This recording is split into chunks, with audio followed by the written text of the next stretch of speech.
AFTV, that was chilled. Yeah, fantastic. Chilled. Yeah. When was the last time we'd sort of watched an Arsenal game, 30 minutes still to go and relaxed? I can't remember the last time. A couple of years ago. I can't remember the last time. It was a dominated, there was a little spell in the second half where Norwich, they threw on 3 subs and they went for it. We weathered that, but it was a very good performance. Exactly, and that's why stats don't matter. When people say they've got the percentage of a game and whatever, it's not always about that. Bring them on, those like sucking them on, and we hit them on the break. It's what matters is what's on the score. 4-0, end of. Don't have to worry about the stats. And I thought it was a comfortable win. Listen, you can go about how good or bad Norwich are, but at the end of the day, a clean sheet.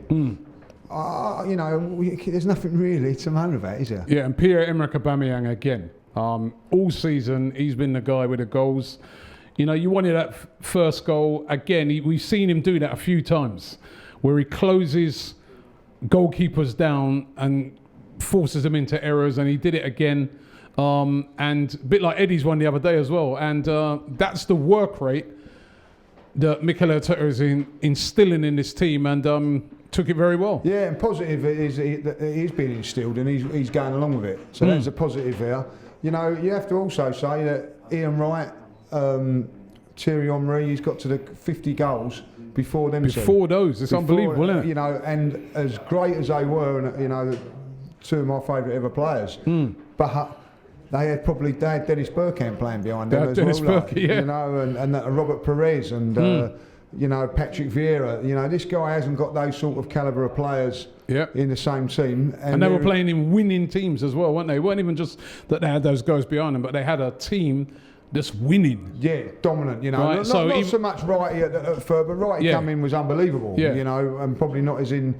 But he came into a championship winning side. We was a champions at the time, and as you say, Henry was there when we had some of the best players we've ever had. Yeah. And we certainly with Aubameyang, he's not had that, and he's done it on the left hand side as well at times.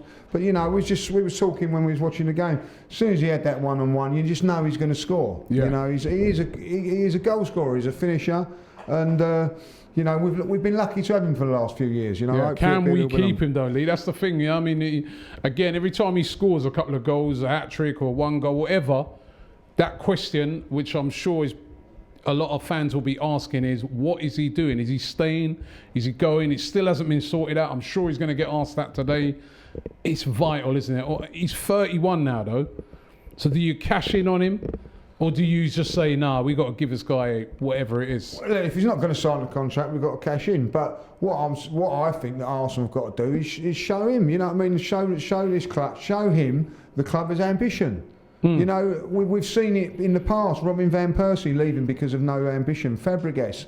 We moved to the Emirates so this wouldn't happen. So come the summer, and if the rumours are true and what they're saying, what we're saying about Partey and whoever, a central defender coming, whoever it's going to be, then you can say that to him. Look, we are showing the ambition, and like Xhaka, as we said earlier on, it may be that he will stay. But I can tell you that now, if we're going to have the same team and make no signings in the summer, then the same problems are still there that what are there now. And if I was Aubameyang, I'm going to be honest, that's me done and dusted.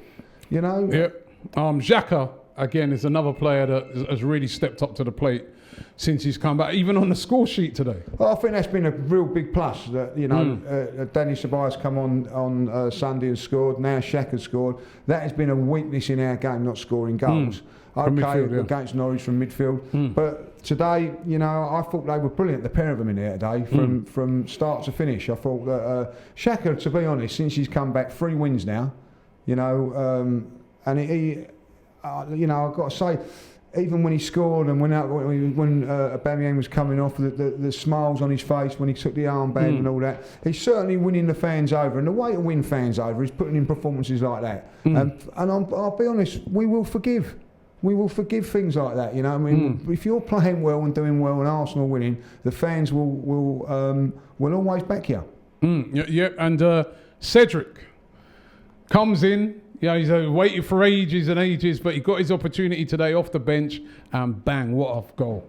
Oh yeah, I like, you know, listen, everybody that I've spoken to, a few Southampton fans, they all think he's a very, very good player. And we are now buying players, or we've got him on a free, with Premier League experience, and that's something we haven't done for a little while. So that is a good thing. And he come on and done really, really well. You know, listen, he's going to put pressure on probably like Bellerin, and rightly so, and Maitland-Niles. It's going to be really interesting to see who he picks for that game there. But a lot of people giving Bellerin a little bit of stick. I'm one of them, and I get what everybody's saying.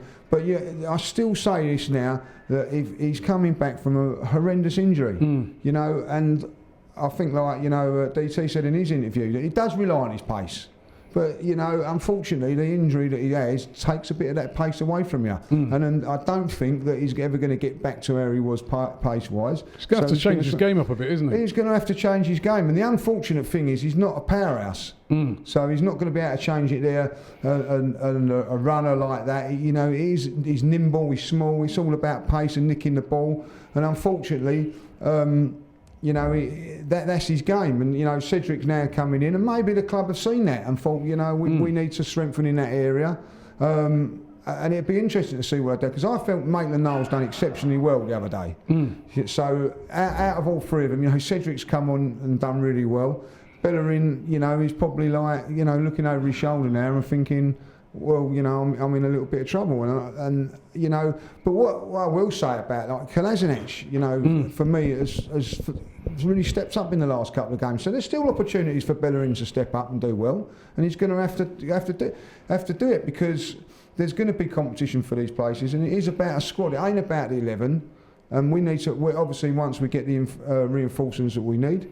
You know, but I'm going to say that, you know, you come on in your debut and you score after a minute. A striker would like to do that, wouldn't he? Like, you know, let alone the right back. So, good. Just a big reminder to all Arsenal fans, do not come down to the ground on a match days. The pubs are going to be closed. Nobody's going to be in here. AFTV will not be down here. Do not come down to the ground. We've still got this situation with the COVID-19 coronavirus, and we want to keep everybody safe. So stay at home, watch the game, and enjoy a win.